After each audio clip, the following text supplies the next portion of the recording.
You see, I could only write stories that were the type of things I would want to read. And I felt I would love to read stories about superheroes meeting each other and maybe forming a team.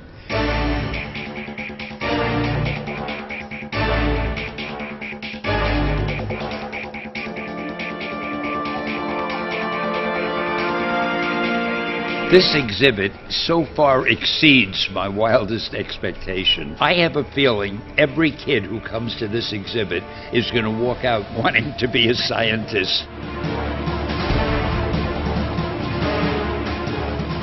This budget for this was about $7.5 million. The actual build and construction process took about 5 months. As you can see, every dollar of this is actually on the floor. So we've had some incredible people and work on it, from one of the art directors, William Hunter, from Avengers. Nathan Nanny, who's our construction manager, was also on the film.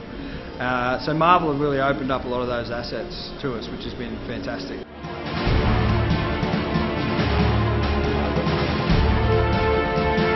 Theatrically here, we never break the fourth wall. So from the time you get your probationary agent ID card, you're always surrounded within the Marvel Cinematic Universe.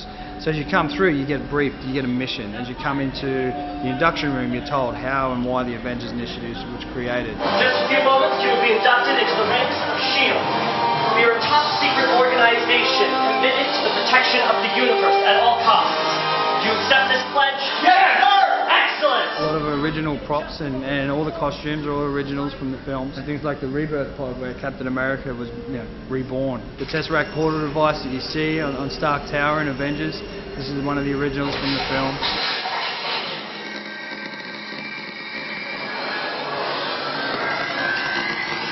We have costumes of all the S.H.I.E.L.D. characters, but also some of the bad guys. So you have Red Skull in there, you've got Loki's helmet and a scepter, and we have an Iron Man suit.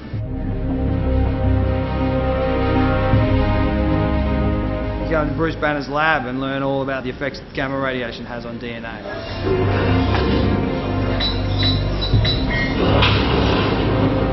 In the Thor room, you get to explore space through the eyes of the exoplanet system. You look at Thor's hammer and how the molecular makeup of that. Here you are really able to put your head out and touch it and be part of this universe. It deals with so many of the characters that I either created or had a hand in creating. They're Marvel's most colorful characters, and they are treated with such respect. You pioneered the concept of the shared universe, where Iron Man and the Hulk and these characters exist in the same setting. First of all, I wanted our stories, even though they were fantasy, to have a ring of truth. So I wanted to set them all in New York. I lived in New York, I knew New York. I didn't want Spider-Man, for example, to live in Gotham City or Metropolis. I wanted him to be in Forest Hills and so forth. Because if I could make them all in real places, I thought that would make them a little more credible. And by having them all in the same city, I could then have them meeting each other.